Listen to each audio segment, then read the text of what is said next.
बोध गया यानी जहाँ से शुरू हुआ अहिंसा का मार्ग।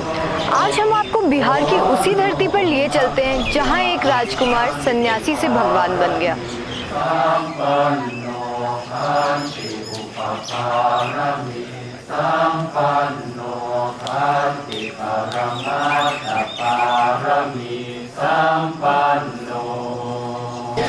यही वो जगह है जहाँ पे भगवान बुद्ध को ज्ञान की प्राप्ति हुई, मगर भगवान बुद्ध के काल में ये पूरा जंगल था। उस समय इस जंगल का नाम था उरुवेला।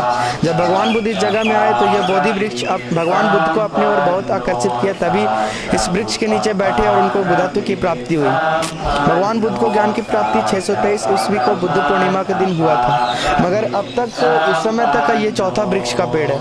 जब यहाँ पे पहला वृक्ष था तो सम्राट अशोक की पत्नी के द्वारा कटवा दिया गया था। ऐसा वो सोचती थी कि अगर ये वृक्ष रहेगा तो ये भी भगवान बुद्ध के जैसा ही संन्यास ले लेंगे, अपने घर द्वार राजपाट सब त्याग देंगे। इस कारण से वजह वो कट कर दी थी। दूसरे बार में बोधि वृक्ष अपने आप आया, वो सेकंड ट्री एक इस्लामिक रूलर के द्वारा डिस्ट्रॉयड कर दिया गया, तोड़ दिया गया, कटवा दिए थे।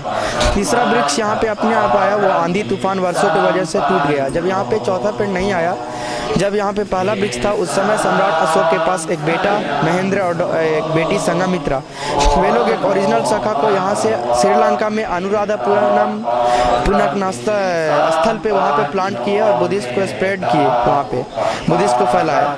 जब यहाँ पे चौथा पेड़ नहीं आया, जब भारत में ब्रिटिश की time I, British government Lord Canning, तो वे श्रीलंका से वापस लाकर इस जगह पे प्लांट किए। ये अब तक का चौथा जेनरेशन का पेड़ है।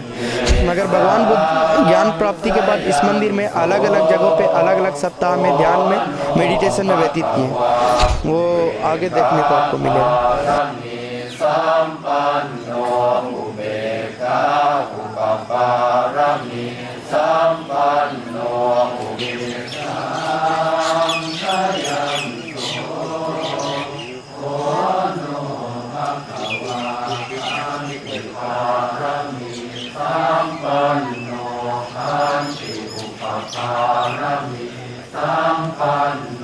वृक्ष के बारे में हमने आपको बताया। ये जिस जगह पे हम लोग खड़े हैं उसके पीछे भगवान बुद्ध ने दूसरा सप्ताह ज्ञान अवस्था के बाद व्यतीत किए। जैसे हमने आपको पहले बताया कि भगवान बुद्ध वही वृक्ष के नीचे ज्ञान की प्राप्ति हुई, बट ज्ञान प्राप्ति के बाद भगवान बुद्ध ने इस मंदिर में अलग अलग जगहों पे अलग अलग स्थानों पे अलग अलग मुद्राओं में ध्यान अवस्था में व्यतीत किए।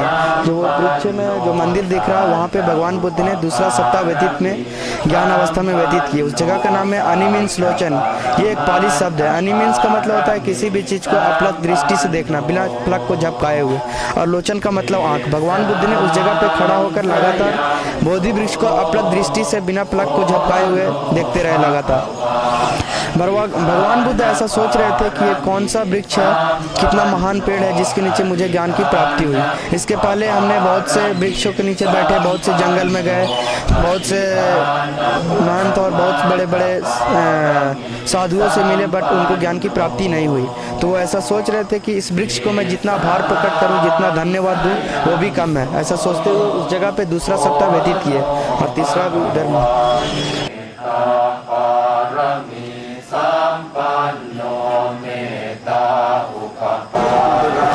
यही वो वृक्ष है जिस जगह पे हम खड़े हैं। हमारे जो पीछे आप देख रहे हैं, इसी के नीचे भगवान बुद्ध को ज्ञान की प्राप्ति हुई थी। जैसे कि मैंने आपको पहले बताया कि भगवान बुद्ध ने ज्ञान अवस्था के बाद अलग अलग जगहों पे एक एक सप्ताह व्यतीत किए। जो हमने आपको पहले बताया कि भगवान बुद्ध ने उस जगह पे दूसरा सप्ताह व्यतीत किए, तो उस जगह से लगातार खड़े होकर इस वृक्ष को बिना पलक को झपकाए हुए देखते रहे थे। उस जगह पे दूसरा सप्ताह व्यतीत किए। उस जगह को छोड़ने के बाद इस जगह पे आए जहाँ पे अभी हम लोग खड़े हैं। यहाँ पे तीसरा सप्ताह भगवान बुद्ध ने चलता हुआ मेडिटेशन में व्यतीत किए। इस जगह का नाम है चंक्रमण। इट्स ए पाली वर्ड, ये एक पाली शब्द है। इसका मतलब होता है चलता हुआ ध्यान, मेडिटेशन। तो यहाँ पे जब भगवान बुद्ध चलता हुआ ध्यान मेडिटेशन कर रहे थे तो भगवान बुद्ध इस जगह पे 19 कदम में चले थे। 19 कमल का फूल निकला था जो कल्पना करके सम्राट अशोक के द्वारा 2300 वर्ष पूर्व ये बनाया गया था।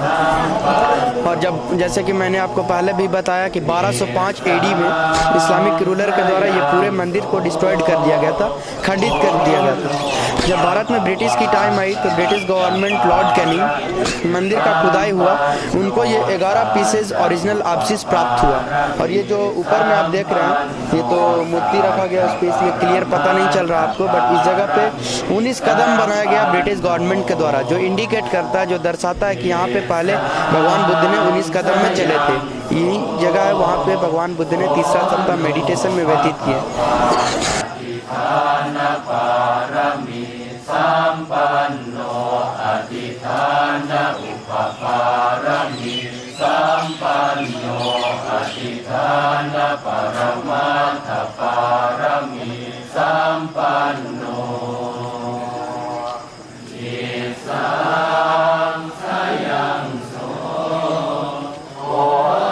भगवान बुद्धा ने मेडिटेशन पे बैठे थे। ये पूरा जगह में 7 प्लेस है, 7 जगह है। 1 week 1 week 1 week 7 place 7 week. तो ये 4 वीक, ये 4 सप्ताह बैठे हैं। तो इसको कहते हैं रत्नघरा, अभिधम्मागारा, अनुलोम प्रतिलोमघरा। क्यों? ये जगह में बैठ के भगवान बुद्ध ने जब सोच रहे थे कि मेरा रास्ता बहुत कठिन है, कोई नहीं अपना पाएगा, तो ब्रह्मा ने जल्दी से आके हाथ जोड़ करके बोला है, भगवान आपके लिए हम लोग बहुत कल्प तक जन्म लिया, क्या आप कब ज्ञान प्राप्त करेंगे? हम लोग को मनुष्य लोग में, देवी लोग में आप रास्ता दिखाएंगे। तो तब भगवान बुद्ध ने सोचा नहीं, मेरा रास्ता लेने के लिए कोई है। तो भगवान बुद्ध सोचने लगे थे, बहुत सोचने लगे थे। सोचते सोचते उनका पूरा शरीर काले पड़ गए थे और उनका जो खून है 7 कलर 7 रंग में आसमान में चले गए, जिसको आज की डेट में सब लोग जानते हैं रेनबो, रामधनु। बट वो रेनबो भी नहीं है, रामधनु भी नहीं है, वो भगवान बुद्ध की कलर है। और वो कलर अपन 7 डायमंड बन के भगवान बुद्ध की शरीर में आ गया और ये जगह पूरा आलोकित हो गया। तो इसलिए इसको कहते हैं रत्नघरा। तो सब लोग जानते हैं, लेकिन सिर्फ रत्नघरा नहीं, ये 7 प्लेस है। प्रथम बोधिपालन को, द्वितीय एनिमेशन पेचंग, तात्यम चंकमणि शेतम, चतुर्थ रत्नघरो, पंचम अजुपालन, मुछलिंदम, छठम सप्तम राजरत्नम। ये 7 जगह है। 7 जगह का ही बुद्ध का खासियत है। जहाँ पे आप खड़े रहेंगे, आप वहीं पर अगर फील करेंगे कि आपको बुद्ध महसूस होंगे, आपको शांति का महसूस होंगे। यही जगह में सारी दुनिया से आते हैं, सारी दुनिया से आते हैं। एक दिन के लिए भी आता है, मैंने देखा, लाखों रुपया खर्चा करके एक दिन के लिए भी आता है। क्यों? ये जगह का खासियत है, ये जगह का कोई विकल्प नहीं है, इसके लिए आता है। और हम भी बहुत लकी हूँ, मैं कलकत्ता से हूँ, कलकत्ता से आई है, तो मैं अपने आप को बहुत भाग्यशाली मैं सोचती हूँ। और ख़ास करके ऐसी जगह में बैठना हर किसी के नसीब में नहीं होता है, तो मैं बहुत लकी हूँ। और मेरे को लगता है आप सब भी बहुत लकी हैं कि ऐसी जगह में आए हैं। तो यही वो जगह है जहाँ पे भगवान बुद्ध ने चौथा सप्ताह व्यतीत करने के बाद इस जगह पे 5वां सप्ताह व्यतीत किए। इस जगह का नाम है अजयपालंग निग्रो।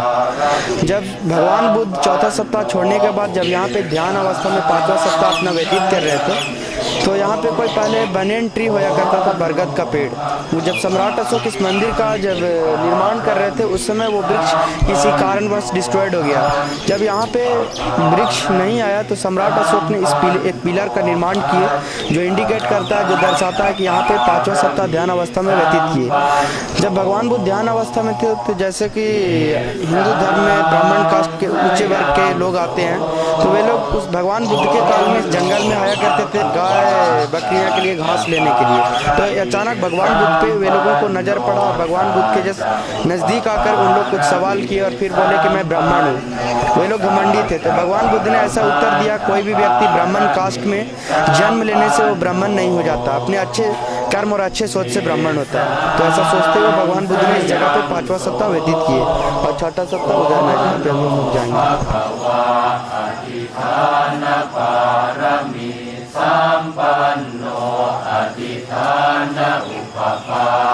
पांचवा सप्ताह छोड़ने के बाद यही वो जगह है जहाँ पे भगवान बुद्ध ने 6ठा सप्ताह ध्यान अवस्था में व्यतीत किए। इस जगह का नाम है मुचिलिंद। जब भगवान बुद्ध यहाँ पे ध्यान अवस्था मेडिटेशन में जब व्यतीत कर रहे थे तो अचानक आंधी तूफान वर्षा तीनों एक साथ आ गई। तब एक मुचिलिंद नागराज प्रकट हुए, उनसे निपट के उनको छाता की तरफ प्रोटेक्ट किए, मदद की। देख सकते हैं ये दर्शा भी रहा है।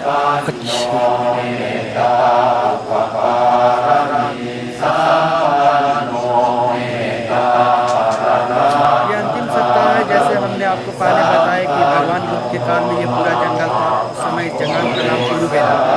जब भगवान बुद्ध इस जगह में आए तो ये वृक्ष अपने उनको आकर्षित किया और उनको मदद की प्राप्ति इसी वृक्ष के नीचे हुई। भगवान बुद्ध ज्ञान प्राप्ति के बाद अलग अलग जगहों पे एक एक सप्ताह व्यतीत किए। दैट मीन्स 49 डेज, 7 सप्ताह अलग अलग जगहों पे। तो बोधि वृक्ष जहाँ पे भगवान बुद्ध को ज्ञान मिला, दूसरा अनिमिल श्लोचन जहाँ से खड़ा होकर लगातार अपलक दृष्टि से बिना पलक को झपकाए हुए इस वृक्ष को देखते रहते और ऐसा सोचते थे कि इस वृक्ष को हम कितना आभार प्रकट करें, कितना धन्यवाद दें, वो बहुत ही कम है। ऐसा सोचते हुए उस जगह पे दूसरा सप्ताह व्यतीत किया। तीसरा सप्ताह उस तरफ जो देखे चंक्रमण, जब चलते थे तो कमल का फूल निकलता था, वो तीसरा सप्ताह। चौथा वृक्ष रतनगढ़, जहाँ से उनको जब ध्यान में थे तो अचानक आंधी सूर्य के प्रकाश उनके शरीर पे पड़ने से 5 प्रकार का लाइट रिफ्लेक्ट हुआ। उसको बोलते हैं पंचशील। पंच का मतलब 5 और शील का मतलब नियम, blue, yellow, red, white, orange. ये बुद्धिस्ट फ्लैग के भी जाना जाता है। आप कहीं भी विश्व में जाते हैं तो यही आपको सिंबल मिलेगा बुद्धिज्म का। ये 5 प्रकार का इसका नियम है। हिंसा नहीं करना, झूठ नहीं बोलना, चोरी नहीं करना, अगर किसी का कुछ जानते हैं सेक्रेट उसको शेयर नहीं करना, मद्यपान नहीं करना। ये 5 प्रकार का उनको शील प्राप्त हुआ था उस जगह से। 5वां सप्ताह जब ध्यान अवस्था में थे तो कुछ ब्राह्मण से जो मिले तो उस जगह पे 5वां सप्ताह ध्यान मेडिटेशन में व्यतीत किए। 6ठा सप्ताह जब मुचिलिंद सरोवर जब ध्यान अवस्था में थे तो अचानक आंधी तूफान वर्षा तीनों एक साथ आ जाने की वजह से अचानक तो एक नागराज, मुचिलिंद नागराज प्रकट होकर उनसे निपट गए और उनको छाता की तरफ प्रोटेक्ट की मदद की। जिस जगह पे खड़े हैं मैंने जैसे आपको पहले बताया कि 49 दिन व्यतीत किया और 49 दिन 2 महीने के बराबर होता है। तो यही वो जगह है जहाँ पे अंतिम सप्ताह व्यतीत किए। ध्यान अवस्था में थे तो उन्होंने 2 महीने के बराबर कुछ नहीं खाया, तो उनका जो शरीर था वो कंकाल रूपी हो गया था। इस समय पूरा स्केलेटन हो गया। तो उनका इस तरह से देखने में लग रहा था कि वो समाधि लेने की उपस्थिति में मरते जा रहे हैं। उनका मतलब आम भाषा में हम लोग मरने की उपस्थिति कर सकते हैं। कंकाल शरीर हो गया था भगवान बुद्ध का।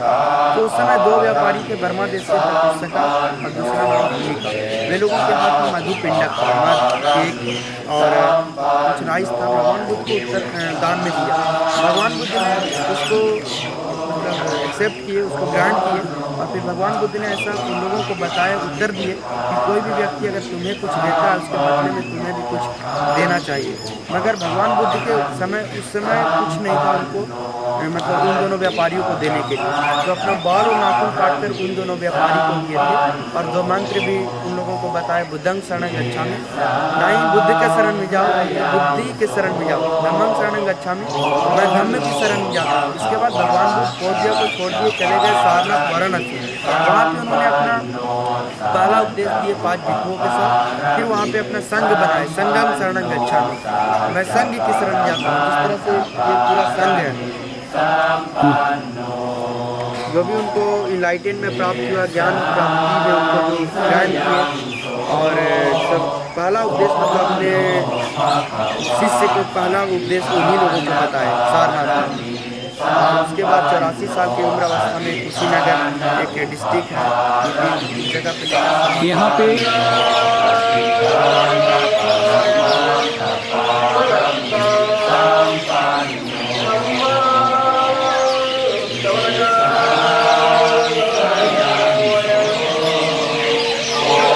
ये मंदिर का कुल ऊंचाई 180 फीट है और ये मंदिर सम्राट अशोक के द्वारा बनाया गया। ये 2300 वर्ष पुराना है। सम्राट अशोक के द्वारा बस 30 फीट तक ही बनाया गया था। उस समय इस मंदिर का नाम था चौखंडी स्तूप। बाद में ये 3-4 राजाओं के योगदान से बना, हर्षवर्धन, गुप्ता पीरियड के ये हेल्प से बना। ये मंदिर की कुल ऊंचाई 180 फीट है। बट 1205 AD में ये बख्तियार खिलजी इस्लामिक रूलर के द्वारा पूरे मंदिर को डिस्ट्रॉयड कर दिया गया था, खंडित कर दिया गया था। तो जब ब्रिटिश की टाइम आई तो मंदिर का खुदाई हुआ और ये उनको खुदाई में प्राप्त हुआ। और ये जो आप अंदर में जो मूर्ति देख रहे हैं भगवान बुद्ध का, वो 1000 वर्ष पुराना है। क्योंकि भगवान बुद्ध के काल के 1000 वर्ष पूर्व पहले उस समय कोई मूर्तियां पूजन नहीं होया करता था। उस समय ये सब जो देख रहे हैं आप, ये सब स्तूप है, ये सब स्तूप है। 1000 वर्ष पहले कोई मूर्तियां नहीं होया करता था, तो इन्हीं स्तूप का पूजा किया करते थे लोग। और भगवान बुद्ध के जीवन काल में उन्होंने 84,000 उपदेश दिए थे। इसके कारण सम्राट अशोक ने पूरे भारत में छोटे बड़े स्तूप का निर्माण किए। और 1000 वर्ष पहले जैसे कि मैंने आपको पहले बताया कि उस समय कोई मूर्तियां नहीं होया करता था, तो इन्हीं स्तूप का पूजा हुआ करता था। तो उस समय एक पाल डायनेस्टी था। पाल डायनेस्टी में एक राजा थे महीपाल। तो उन्होंने ये जो अंदर में आप मूर्ति देखे, उनके द्वारा ये दान में दिया गया। और ये 1000 वर्ष पुराना है। और ये 9 फीट ब्लैक संगमरमर है, black stone. Outside have a golden paint, ऊपर से गोल्डन पेंट किया हुआ है।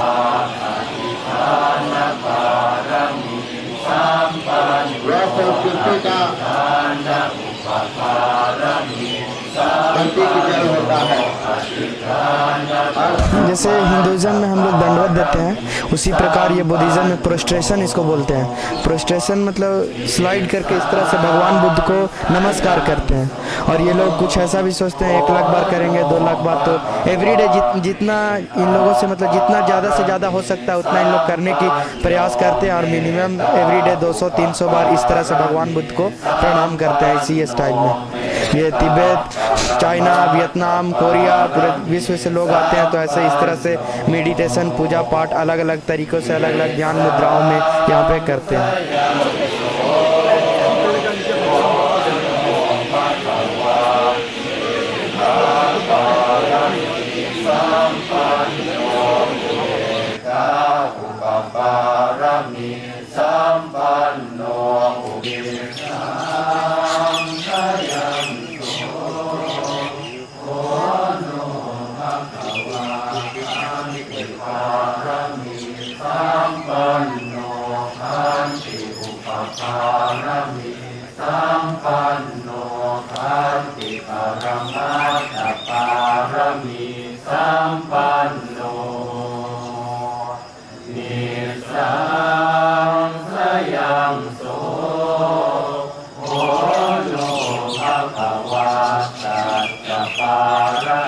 बोध गया इस महाबोधि मंदिर के लिए विश्व विख्यात तो है ही, साथ ही यह पर्यटकों का आकर्षण का केंद्र भी बन चुका है। यह शांति केंद्र के रूप में विकसित हो रहा है और यहाँ दुनिया भर से लोग शांति की खोज में आते हैं। Especially we come from the West, so for us Westerner it's a very important, it's for all Buddhists, it's a very important place, but we're far away from it, so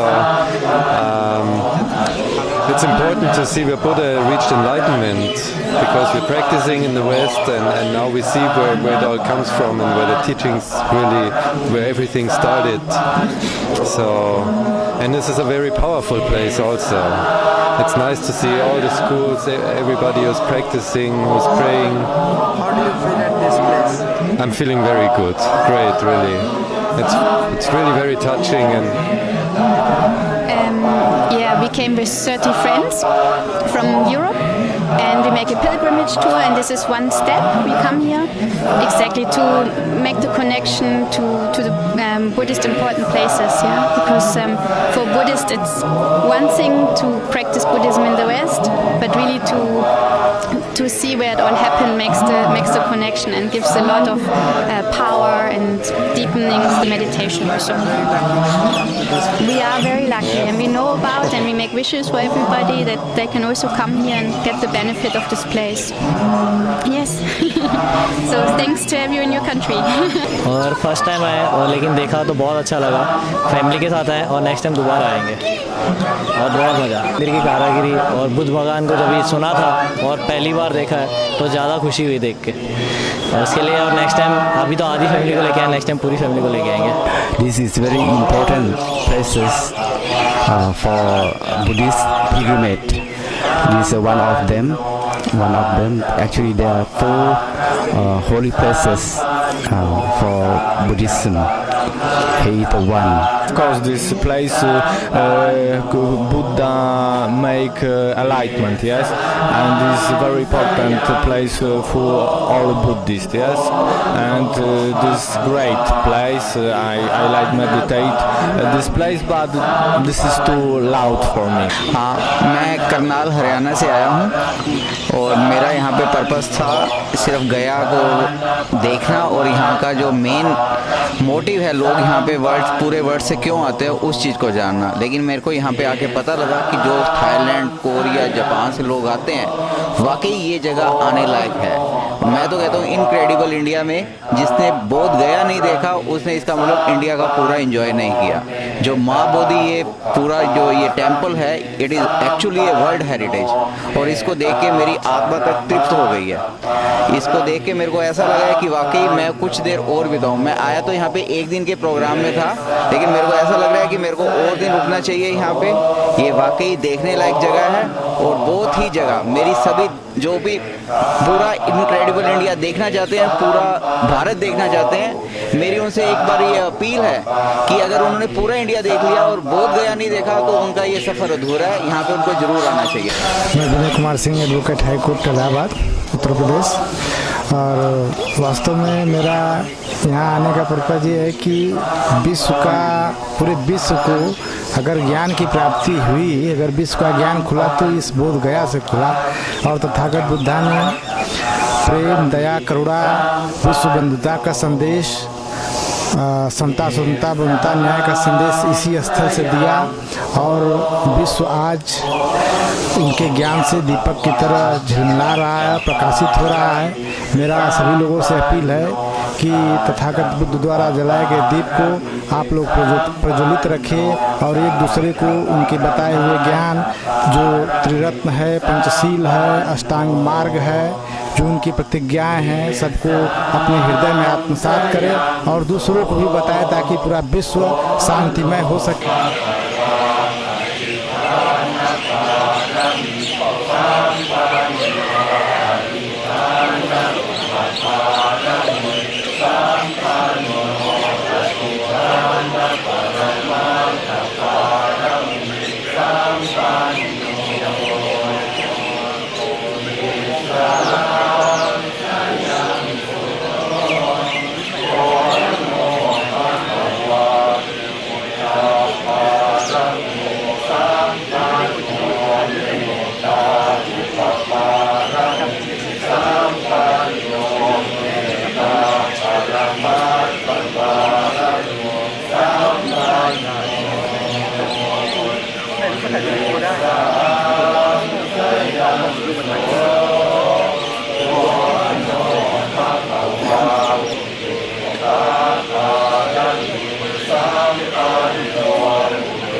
चलिए दोस्तों, अब समय आ गया है आप सबसे विदा लेने का। आपको हमारा ये वीडियो कैसा लगा हमें कमेंट करके ज़रूर बताएं, और हमें सब्सक्राइब करना और लाइक करना तो बिल्कुल भी नहीं भूलें। तब तक के लिए आप सबको बाय बाय।